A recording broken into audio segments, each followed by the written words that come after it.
জড়িয়ে ধরে বলি আই লাভ ইউ টু, কিন্তু কেন জানি বলতে পারছিলাম না। মনের মধ্যে একটাই প্রশ্ন ঘুরপাক খাচ্ছিল, সেটা হলো আচ্ছা চাঁদনি কি তাহলে ওর পাপ ঢাকার জন্য এসব করছে আমার সাথে? ছোটবেলা থেকে জেনে এসেছি যে যেমন তার জীবন সঙ্গী তেমন হয়, তাহলে আমি কেন এমন কাউকে পেলাম? আমাকে ধাক্কা দিয়ে চাঁদনি বলল, কি হলো, কথা বলছো না কেন? আমি চুপ। অনেক কিছুই বলতে ইচ্ছা করছে কিন্তু পারছি না। তুমি বলো তো কি ভাবছো? তখন থেকে দেখছি কি নিয়ে যেন ভাবছো। আরে কিছু না। কিছু না তো কি, দীর্ঘ 4 মাস পর আমরা এক হলাম, কোথায় কিছু রোমান্টিক কথা বলবে? সেটা না করে মন ভার করে দাঁড়িয়ে আছো কেন?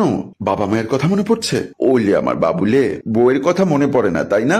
ফাজলামি করবা না চাঁদনি। বলেই চাঁদনিকে সরিয়ে দিয়ে রুমে চলে আসলাম। এসে ভাবলাম বাসায় কল করে একটু কথা বলি, এতে মনটা হয়তোবা একটু হালকা হবে। তাই মোবাইলটা নিয়ে কল দিলাম মাকে। আসলে আমি মনে করি প্রতিটা ছেলে তার মাকে একটু বেশি ভালোবাসে, আর মায়ের সাথে যা পারে সেটাই শেয়ার করে। মা ফোন রিসিভ করে মাত্র বলল, হ্যালো বাবা। হ্যাঁ মা, কেমন আছো?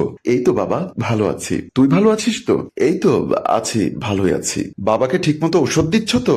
হ্যাঁ। এরকম আরো অনেক কথা হলো, কিন্তু চাঁদনির বিষয়ে কিছু বলতে গিয়েও পারলাম না। কথা শেষ করে ফোন রাখলাম। এমন সময় চাঁদনি আসলো রুমে। এসে বলল, আমাকে ওভাবে ফেলে আসলে কেন? মানে মানে ওভাবে আমার হাত সরিয়ে দিয়ে চলে আসলে কেন? না, মার সাথে একটু জরুরি কথা ছিল তো তাই। চাঁদনি কিছুটা মন খারাপ করে বলল, ও আচ্ছা। তারপর রান্নাঘরের দিকে পা বাড়ালো। আমার মাথাটা কেমন জানি ধরে আছে, তাই বালিশে আধহেলান দিয়ে শুয়ে চোখটা বন্ধ করলাম। যদিও অফিস থেকে ছুটি নেওয়া হয়েছিল 1 সপ্তাহের, 3 দিনের মাথায় অফিসে